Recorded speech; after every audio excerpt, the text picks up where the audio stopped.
नमस्कार साथियों, आप सभी साथियों का एक बार फिर से हार्दिक स्वागत और अभिनंदन आपके अपने YouTube channel commerce with me में।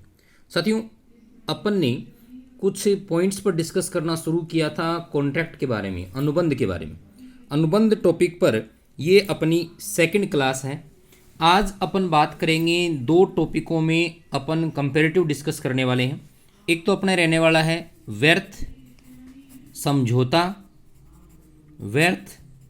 समझौता और दूसरा अपन डिस्कस करेंगे व्यर्थ अनुबंध। इन दोनों में महत्वपूर्ण अपन अंतर समझेंगे, लेकिन पहले आप समझौते और अनुबंध में अंतर समझिएगा।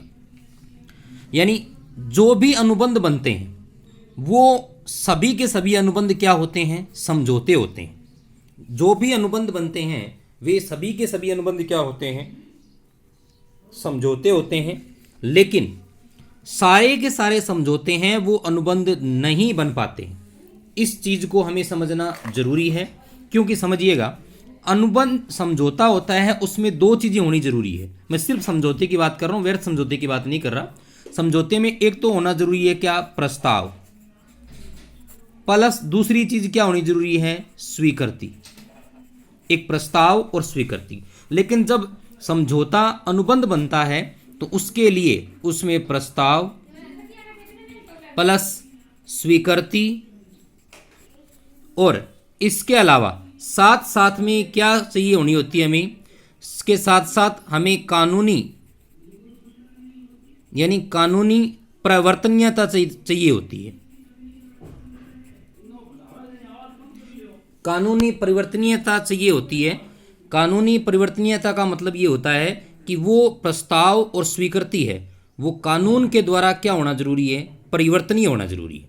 तो आज अपन इस चर्चा के साथ डिस्कस करेंगे मोस्टली इन दोनों के बीच में कि व्यर्थ समझौता, वॉइड एग्रीमेंट और वॉइड कॉन्ट्रैक्ट, इन दोनों में क्या डिफरेंस है। तो इसकी अपन बात करते हैं। तो चलिए देखते हैं।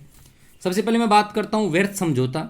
व्यर्थ समझौते को परिभाषित किया गया है सेक्शन 2 और सब सेक्शन जी में। यानी अनुबंध अधिनियम 1872 की धारा 2 और उपधारा जी में बताया गया है, जबकि व्यर्थ अनुबंध को बताया गया है 2J में। दूसरी बात, क्या परिभाषा है? विधि द्वारा अपरिवर्तनीय समझौते, ऐसे समझौते जो कानून की दृष्टि में परिवर्तनीय है, यानी जिनका परिवर्तन नहीं हो सकता, जिन्हें लागू नहीं किया जा सकता, वो व्यर्थ समझौते होते हैं। और परिवर्तित होने से जो अनुबंध रुक जाते हैं, प्रारंभ में तो वो क्या होते हैं? लीगल होते हैं, लेकिन बाद में किसी कारणवश, कोई भी कारण हो सकता है, उसके कारण जो समझौते परिवर्तनीय होने से रुक जाते हैं उन्हें बोलते हैं व्यर्थ अनुबंध। तीसरी महत्वपूर्ण बात, व्यर्थ समझौतों पर धारा 10 के अनिवार्य तत्वों का अभाव होता है। अब धारा 10 के अनिवार्य तत्व क्या हैं? कुछ ऐसी चीजें हैं जिनके बिना हम समझौता कर ही नहीं सकते। उन चीजों के अभाव के कारण ही क्या होता है? ये समझौता है वो व्यर्थ बनता है।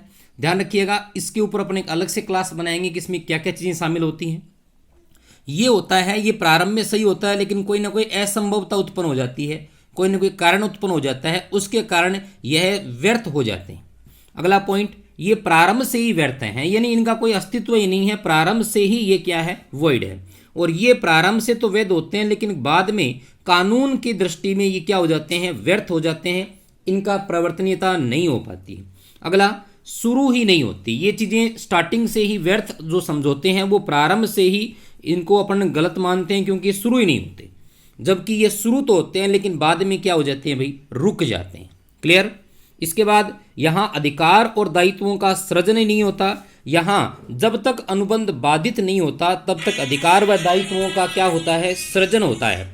जब तक अधिकार और दायित्वों का क्या होता है? सृजन होता है। तो ये इन दोनों के बीच में महत्वपूर्ण अंतर है। बाकी का डिस्कशन अपन देखेंगे साथियों नेक्स्ट क्लास में। धन्यवाद।